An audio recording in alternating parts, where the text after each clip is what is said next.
Bonsoir, mon nom est Michel Turgeon. Je suis directeur général de la Coalition SIDA des sourds du Québec.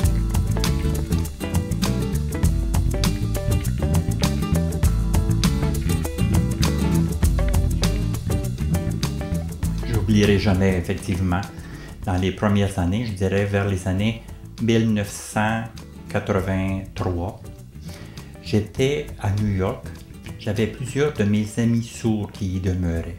Et subitement, il y avait des problèmes à la bouche, des blessures, et d'autres avaient des taches sur le corps, mais ils ne savaient pas ce que c'était.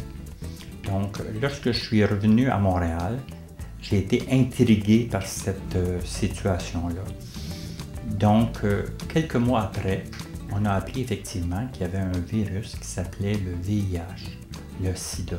Et j'ai pensé qu'effectivement, notre communauté ici à Montréal, on n'a pas du tout d'informations concernant cette maladie-là, étant donné qu'on n'a pas accès, beaucoup de sourds n'ont pas accès à la radio, n'ont pas accès aux journaux.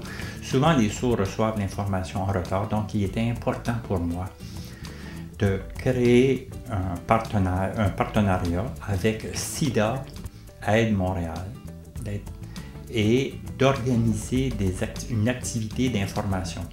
À cette activité-là, il est venu plus de 400 personnes.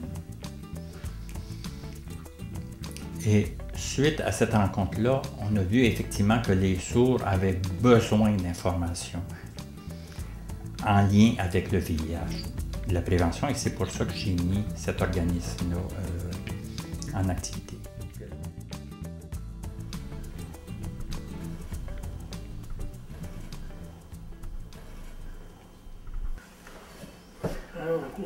D'abord, ce qui est important, d'abord en priorité, de poursuivre la recherche dans le but de trouver un vaccin, une priorité.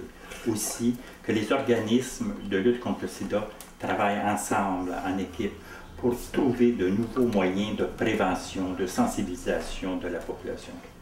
Donc, à mon avis, c'est les deux. Avec ces deux éléments-là, on peut arriver à un futur sans sida. Y croyez-vous? Oui, j'y crois et j'y espère surtout. Et aussi, c'est important que le gouvernement nous appuie avec un financement adéquat.